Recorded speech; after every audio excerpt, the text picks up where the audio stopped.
श्री स्वामी समर्थ. जय जय स्वामी समर्थ. ओम ह्रीं सूर्याय नमः.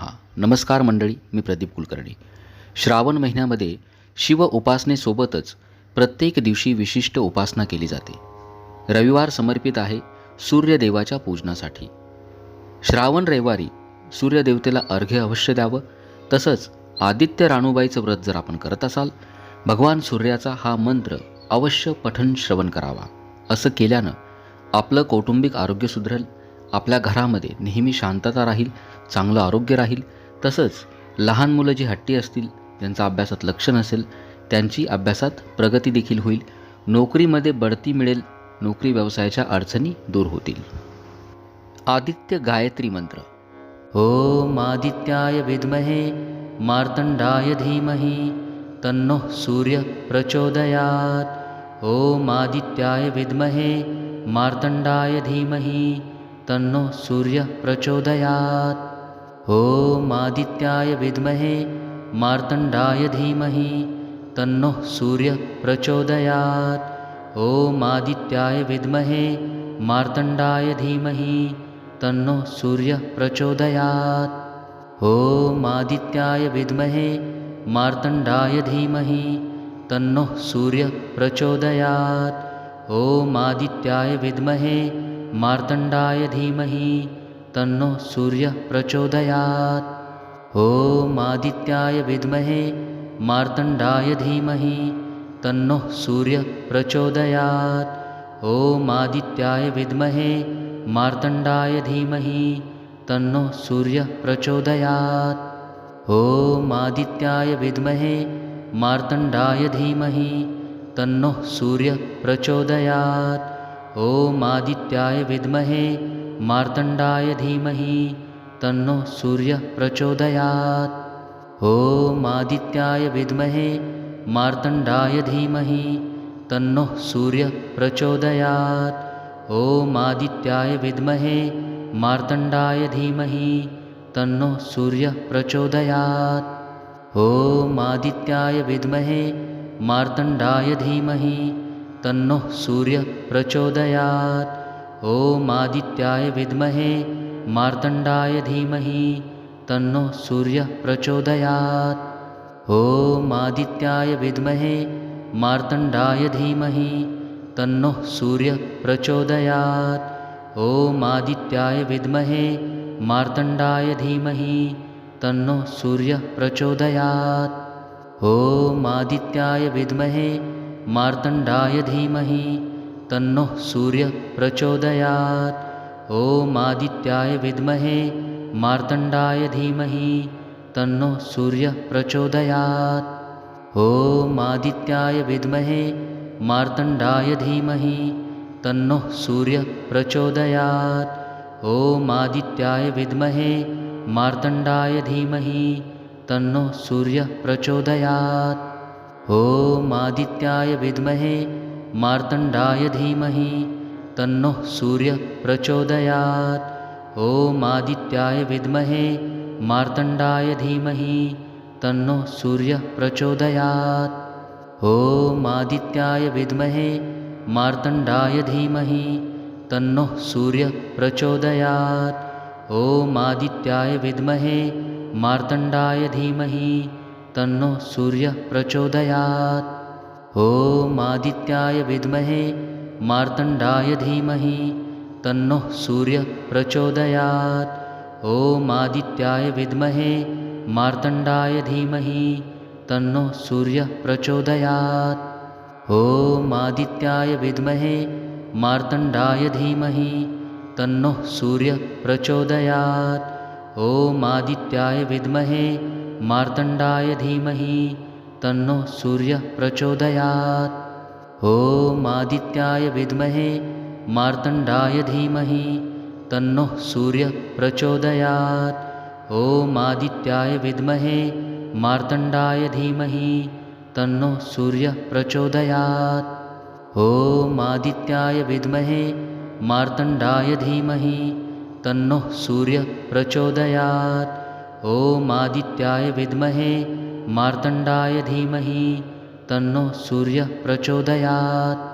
ओम आदित्याय विद्महे मार्तण्डाय धीमहि तन्नः सूर्यः प्रचोदयात्। ॐ आदित्याय विद्महे मार्तण्डाय धीमहि तन्नः सूर्यः प्रचोदयात्। ॐ आदित्याय विद्महे मार्तण्डाय धीमहि तन्नः सूर्यः प्रचोदयात्। ॐ आदित्याय विद्महे मार्तण्डाय धीमहि तन्नः सूर्यः प्रचोदयात्। ॐ आदित्याय विद्महे मार्तण्डाय धीमहि तन्नः सूर्यः प्रचोदयात्। ॐ आदित्याय विद्महे मार्तण्डाय धीमहि तन्नः सूर्यः प्रचोदयात्।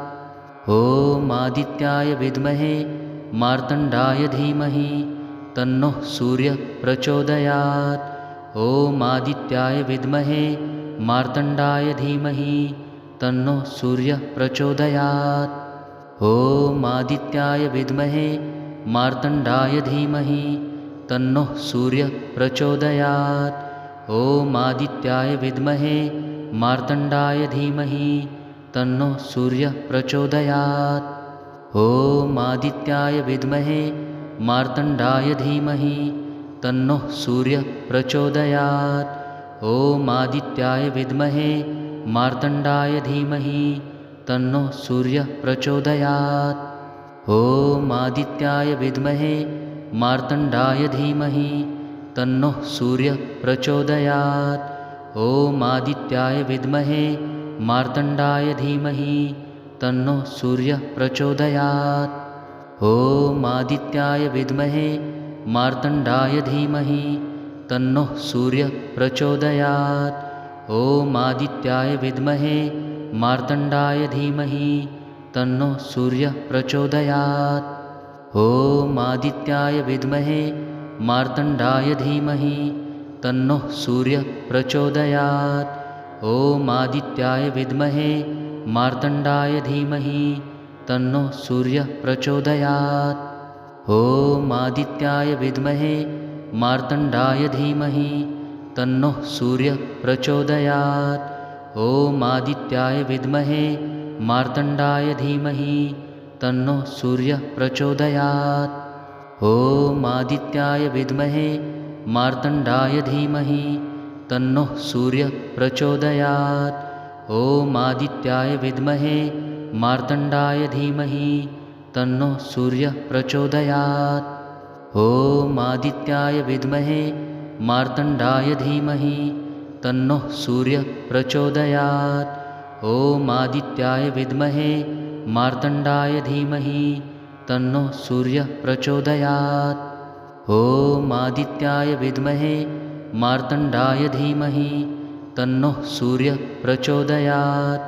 ॐ आदित्याय विद्महे मार्तण्डाय धीमहि तन्नः सूर्यः प्रचोदयात्। ॐ आदित्याय विद्महे मार्तण्डाय धीमहि तन्नः सूर्यः प्रचोदयात्। ॐ आदित्याय विद्महे मार्तण्डाय धीमहि तन्नः सूर्यः प्रचोदयात्। ॐ आदित्याय विद्महे मार्तण्डाय धीमहि तन्नः सूर्यः प्रचोदयात्। ॐ आदित्याय विद्महे मार्तण्डाय धीमहि तन्नः सूर्यः प्रचोदयात्। ॐ आदित्याय विद्महे मार्तण्डाय धीमहि तन्नः सूर्यः प्रचोदयात्। ॐ आदित्याय विद्महे मार्तण्डाय धीमहि तन्नः सूर्यः प्रचोदयात्। ॐ आदित्याय विद्महे मार्तण्डाय धीमहि तन्नः सूर्यः प्रचोदयात्।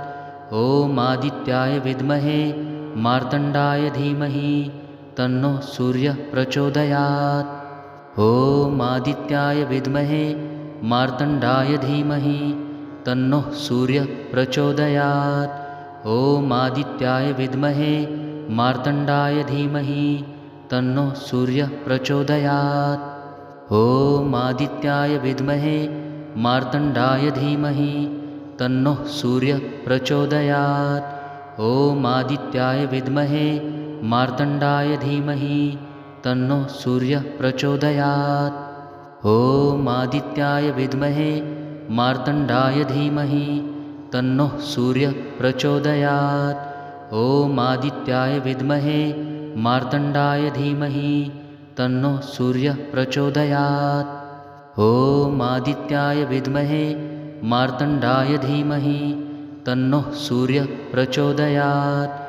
ॐ आदित्याय विद्महे मार्तण्डाय धीमहि तन्नो सूर्यः प्रचोदयात्। ॐ आदित्याय विद्महे मार्तण्डाय धीमहि तन्नो सूर्यः प्रचोदयात्। ॐ आदित्याय विद्महे मार्तण्डाय धीमहि तन्नो सूर्यः प्रचोदयात्। ॐ आदित्याय विद्महे मार्तण्डाय धीमहि तन्नो सूर्यः प्रचोदयात्। ॐ आदित्याय विद्महे मार्तण्डाय धीमहि तन्नो सूर्यः प्रचोदयात्। ॐ आदित्याय विद्महे मार्तण्डाय धीमहि तन्नो सूर्यः प्रचोदयात्। ॐ आदित्याय विद्महे मार्तण्डाय धीमहि तन्नो सूर्यः प्रचोदयात्। ॐ आदित्याय विद्महे मार्तण्डाय धीमहि तन्नो सूर्यः प्रचोदयात्। ॐ आदित्याय विद्महे मार्तण्डाय धीमहि तन्नो सूर्यः प्रचोदयात्। ॐ आदित्याय विद्महे मार्तण्डाय धीमहि तन्नो सूर्यः प्रचोदयात्। ॐ आदित्याय विद्महे मार्तण्डाय धीमहि तन्नो सूर्यः प्रचोदयात्। ॐ आदित्याय विद्महे मार्तण्डाय धीमहि तन्नो सूर्यः प्रचोदयात्। ॐ आदित्याय विद्महे मार्तण्डाय धीमहि तन्नो सूर्यः प्रचोदयात्। ॐ आदित्याय विद्महे मार्तण्डाय धीमहि तन्नो सूर्यः प्रचोदयात्। ॐ आदित्याय विद्महे मार्तण्डाय धीमहि तन्नो सूर्यः प्रचोदयात्। ॐ आदित्याय विद्महे मार्तण्डाय धीमहि तन्नो सूर्यः प्रचोदयात्। ॐ आदित्याय विद्महे मार्तण्डाय धीमहि तन्नो सूर्यः प्रचोदयात्। ॐ आदित्याय विद्महे मार्तण्डाय धीमहि तन्नो सूर्यः प्रचोदयात्। ॐ आदित्याय विद्महे मार्तण्डाय धीमहि तन्नो सूर्यः प्रचोदयात्। ॐ आदित्याय विद्महे मार्तण्डाय धीमहि तन्नो सूर्यः प्रचोदयात्। ॐ आदित्याय विद्महे मार्तण्डाय धीमहि तन्नो सूर्यः प्रचोदयात्।